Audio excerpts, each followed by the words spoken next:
Pourtant, on fait que d'arriver. On fait que d'entrer en piste. Le Real Madrid vient officiellement de jouer un match amical en soum-soum sans que personne le sache. D'où vous pouvez d'ailleurs apercevoir le numéro 10 de Mbappé. Bien évidemment qu'il y a eu des choses très intéressantes. Il faut savoir que le Real Madrid a démarré avec la composition Courtois, Carvajal, Asensio, Huijsen, Carreras, suivi de Valverde, Ceballos, Brahim Diaz et d'une attaque Vinicius, Gonzalo, Mbappé. Vous ne rêvez pas, Mbappé sur le côté droit. Qui a d'ailleurs fait quoi? Délivrer une passe D à Thiago Pitarch. Je pense que vous en avez entendu parler, mais c'est notre milieu de terrain de 18 ans, tout droit sorti de notre équipe secondaire, dont Xabi Alonso avait directement été impressionné. Ayant une belle capacité à se défaire, ressortant bien les ballons sous pression. Il est dit que deux des autres buteurs, il faut savoir que les informations sont vraiment minimes. L'accès au match était très compliqué et c'était visiblement que quelques journalistes qui étaient présents. Gini Huijsen et Brahim Diaz ont également marqué en première période. Assez étonnant pour Huijsen, mais j'imagine que ça doit être un but par la tête. Et c'est ainsi que sur un score de 4-1, le Real Madrid gagne sans forcer. Et on l'a vu d'ailleurs en première période, il y avait déjà une avance de 3 buts. Et enchaînera par son deuxième match amical, si je me trompe pas, le 12. Où cette fois-ci, bien évidemment, tout le monde aura le droit à la diffusion. Le retour de Mbappé au côté droit, ça rappelle des flashbacks. Mais si ça fonctionne avec un numéro 9 et Vinicius sur le côté gauche, on va voir s'il va y avoir d'autres choses intéressantes durant cette seconde période. Mais là, c'est déjà vraiment très lourd. Victoire 4-1 du Real Madrid face à Leganés. Pour ceux qui s'en rappellent, je vous avais parlé hier d'un match amical qui allait se tenir aujourd'hui entre le Real Madrid et Leganés. Un match qui n'allait pas être diffusé. Le match s'est bien déroulé et après fait il y a quelques minutes. On a eu quelques retours concernant ce match-là et je vous en parle tout de suite.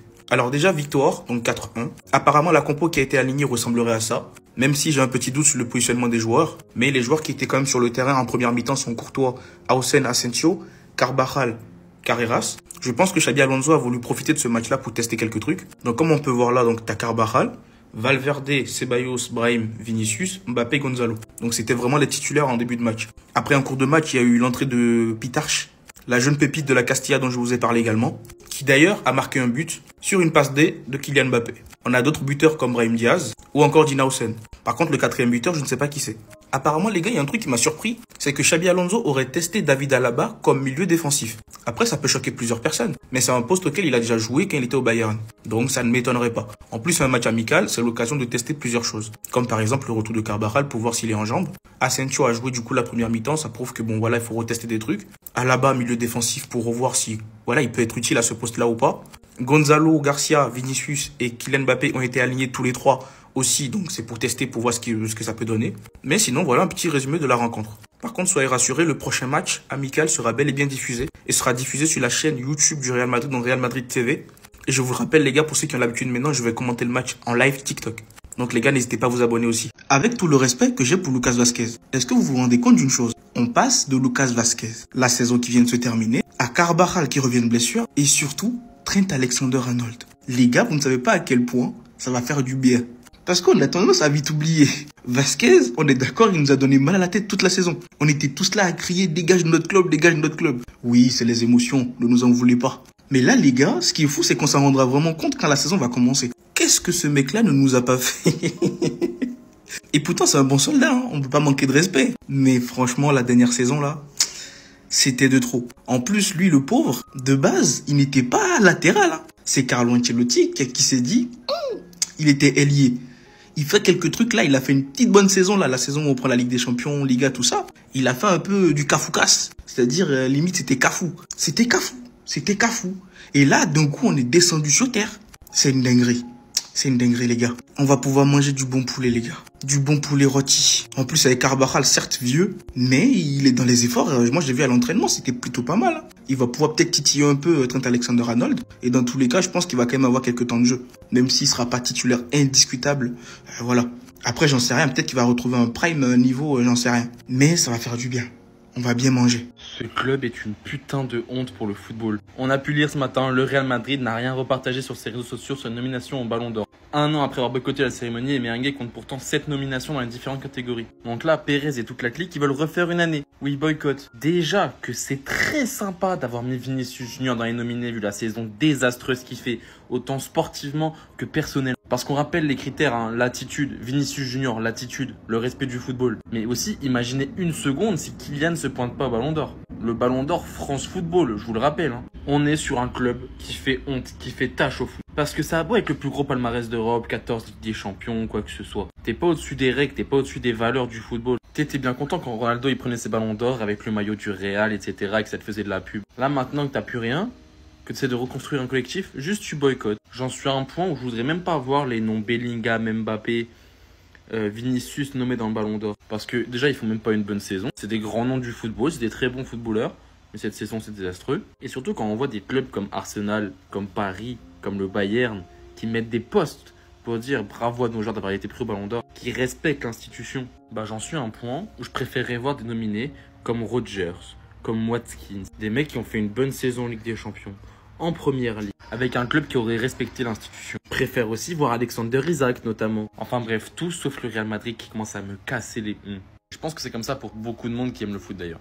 Victoire 4-1 pour le Real Madrid dans ce premier match d'entraînement face à Leganés aujourd'hui. Ça s'est déroulé ce matin et je te résume ce qui s'est passé. Tout d'abord, voici la composition. Le Real Madrid a joué dans un genre de 4-3-3. Courtois dans la cage, Carvajal, Asensio, Huysen, Carreras sur le côté gauche qui a dû faire ses débuts pour le Real Madrid, Valverde, Ceballos, Brahim au milieu de terrain et une attaque à 3, Vinicius, Gonzalo, Mbappé. Je vous mets des petites images de l'entraînement avec Pitarch, avec Trent Alexander-Arnold. D'ailleurs, en parlant de la petite pépite Pitarch, il est rentré et il a marqué un but. Je vous mets d'autres petites images si vous voulez voir. Mettez pause. On a du Dani Carvajal. Comme vous le voyez, le capitaine a fait son retour. On a du Raúl Asensio, Militao, Rudiger. Ça, c'est le Real Madrid qui a fait mal à une certaine époque en espérant qu'il revienne au top. Pour l'instant, on n'en sait pas plus dans cette victoire du Real Madrid face à Leganés. Ça vient de se terminer. On aura peut-être plus d'infos par la suite que j'hésiterai pas à vous partager. Donc, n'hésitez pas à vous abonner pour ne rien louper. J'espère que Vinicius a fait du sale. J'espère qu'Mbappé a fait du sale. Le Real doit revenir au top.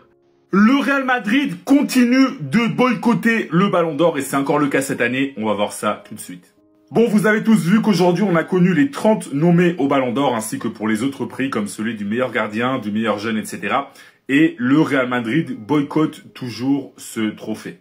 L'an dernier déjà, le Real Madrid avait refusé de se déplacer quand il avait appris que Vinicius n'allait pas gagner et que ça allait être Rodri. Et visiblement, le Real Madrid a toujours la rage contre le Ballon d'Or. Pourquoi je vous dis ça? Eh bien, tout simplement parce que le Real Madrid n'a absolument pas réagi à la nomination de plusieurs de ses joueurs comme Courtois, Mbappé, Vinicius ou même Huysen qui est nommé pour le prix du meilleur jeune. Le Real Madrid n'a rien publié à ce sujet. Tous les autres clubs comme le PSG, le Barça, etc. ont félicité les joueurs nommés, mais le Real Madrid n'a pas fait la moindre publication sur ses réseaux sociaux ou sur son site. Donc c'est évident que le Real Madrid ne veut tout simplement pas entendre parler du Ballon d'Or. Le Real Madrid a toujours la rage après ce qui s'est passé l'an dernier avec Vinicius. Et je vous assure, c'est clairement pas un hasard que le Real Madrid reste silencieux aujourd'hui alors que absolument tous les clubs, tous les médias parlent de cette liste de 30 joueurs pour le Ballon d'Or. Et c'est dommage parce que ça t'aurait permis de féliciter Mbappé, bon Vinicius, Courtois ou même surtout Dean Huysen. Dean Huysen qui n'est pas habitué à être dans ce genre de trophée. Eh bien lui, il est là pour le trophée du meilleur jeune. Mais le Real Madrid a décidé de ne pas le féliciter. Donc voilà, si toi t'es fan du Real Madrid ou même si t'es pas fan du Real Madrid, tu peux me donner ton avis. Est-ce que tu comprends l'attitude du Real Madrid vis-à-vis du Ballon d'Or? Est-ce que les Madrilènes ont raison, oui ou non? Dis-moi tout en commentaire et si tu veux être au courant de toute l'actu du Real Madrid, je t'invite à t'abonner. Les Barcelonais, aujourd'hui, on va encore traiter votre cas. Alors, il y a 2 ans, pile poil 2 ans, il y avait ce tweet-là d'un Barcelonais. Le FC Barcelone a réussi à recruter cet été capitaine de Manchester City en parlant d'Iker Gundogan, futur attaquant de haut niveau en parlant de Victor Roque, un remplaçant à faible coût pour Busquets en parlant de Romeu, un latéral droit de classe mondiale en parlant de Cancelo, un défenseur expérimenté en parlant d'Inigo Martinez, un talent qui coûtait autrefois 130 millions d'euros en parlant de João Félix. Tout cela dans une situation financière difficile. Ah ouais, 2 ans après. Ah, déjà on commence par Inigo Martinez. Parti gratuit comme ça à Al Nasser, sachant que c'est le mec qui maîtrise bien ce système de hors-jeu là dans votre équipe. Araujo va commencer à danser la kizomba. Vous allez commencer à crier. Gundogan, capitaine de City. Il est retourné à City. On voit ce qu'il fout là-bas. Victor Roque, qu'on comparait à Hendrik. Hendrik encore, il est encore au club, même s'il joue pas tout le temps, il est encore au club. Voilà, Betis. Et je crois que maintenant, il est où maintenant là? Je pense qu'il est reparti au Brésil, non? Il est encore Betis. Romeu, reparti à Gérone. Cancelo qui a fini en Arabie Saoudite. Apparemment, l'un des meilleurs latéraux. Et João Félix, Arabie Saoudite. En fait, les gars, ils nous avaient vanté leur mercato comme si ils allaient pouvoir en tirer après des millions, quoi. Genre vraiment... Mais au final, déjà pour moi, là, le Here We Go de Inigo, là, ça m'a fait du bien. Les Barcelonais, je pense qu'ils n'ont pas encore compris que la gestion de leur club là, c'est catastrophique. Même j'envoie mon petit frère gérer le Barça, il saura mieux gérer le Barça. Hein? Bref. Valverde n'est pas dans les 30 nominés pour le Ballon d'Or 2025. 65 matchs disputés et peut-être un des meilleurs milieux de la saison. En fait, les gars, moi, je sais pas. Je sais pas sur quoi on se base pour mettre Vinicius, Bellingham nominés, pour qu'on les nomine pour le Ballon d'Or. Et Valverde, lui, n'est pas nominé. Valverde n'est pas nominé, mais Jude et Vinicius, ils sont nominés. Les gars, soyons justes. Hormis Kylian Mbappé qui fait une saison, on va dire, il finit sous les d'or, Pichichi, tout ça. Les gars, le meilleur joueur de cette saison du Real Madrid, c'est soit Fede, soit Thibaut Courtois. C'est soit Fede, soit Courtois. Le mec, il a joué 65 matchs. L'autre, il nous dit 72 matchs joués, 65 avec le Real, 7 avec l'Uruguay, 8 compétitions différentes, 6123 minutes. Le gars est inhumain. Les gars, je ne me rappelle même pas d'un seul match du Real Madrid, je dis la saison dernière. Je sais pas, j'ai pas un match en tête où on est venu après le match et on a descendu Valverde. Les gars, il a joué à tous les postes. Il a tout fait pour nous. Ce que moi, je comprends pas. Tu veux mettre en fait un joueur du Real Madrid dans les 30 nominés pour le Ballon d'Or 2025. Bah, si tu veux mettre un joueur du Real Madrid, hormis encore, je dis bien, hormis Kylian, parce que Kylian, Pichichi, soulier d'or, les gars, c'est pas rien, il mérite, voilà. Même si pour d'autres, il mérite, il doit être dans les 30. Voilà, Kylian même sera top 10 ou top 15, je sais pas, comme vous voulez. Mais hormis Kylian, Valverde, tu mets Vinicius, Jude, et tu mets pas Valverde. Pas de problème. Les gars, le Real de Madrid a décidé de jouer un match amical officiellement avec Leganés. Le match est déroulé aujourd'hui et le match vient de terminer. Le Real de Madrid a gagné 4-1. Regardez qui ont marqué les buts, les gars.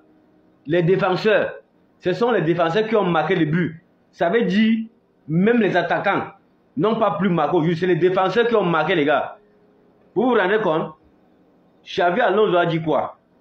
Lui, il veut que tout le monde marque. Regardez les qui ont marqué, les gars. Brahim Diaz, Dean Hilsen, Militao, Peters. Peters, c'est qui? C'est un jeune joueur venu de la Masia, les gars. Waouh, Real de Madrid. Pourquoi? Il fallait montrer le match. Il fallait diffuser le match. Oh Dieu. 4-1. Il fallait diffuser le match. Waouh. Comment on va faire pour provoquer le voisin? Quand on a tapé les Ganes, qui les a gagnés?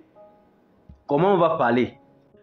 Bon, mais Madeleine, déjà, je ne sais pas si y en a, vous étiez au courant, mais ce matin, le Real a joué un petit match amical face à Leganés. Donc là, je vous ramène quelques informations de ce match. Et déjà, on commence avec la composition. Carreras, Dean, Asensio, Carvajal, Courtois.